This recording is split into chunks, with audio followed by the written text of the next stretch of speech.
oră de dimineață a intrat poliția la mine în casă. Eu știu că n-am nicio vină, dar ei mă acuză că am vândut cocaină.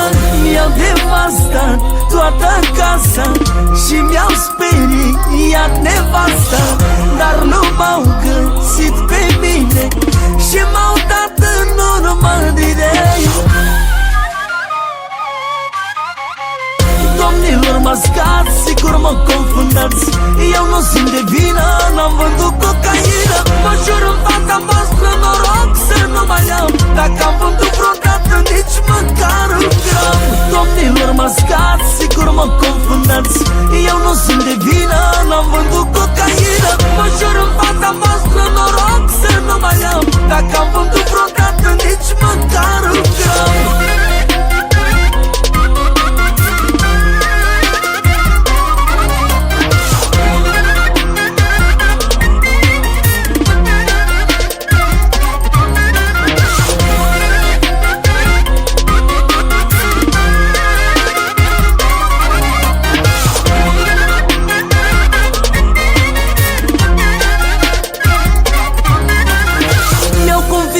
Tot ce aveam prin casă, sume importante ce le ținem pe masă, dar nu-i nimic asta să fie paguba mea. Tot ce contează este libertatea mea.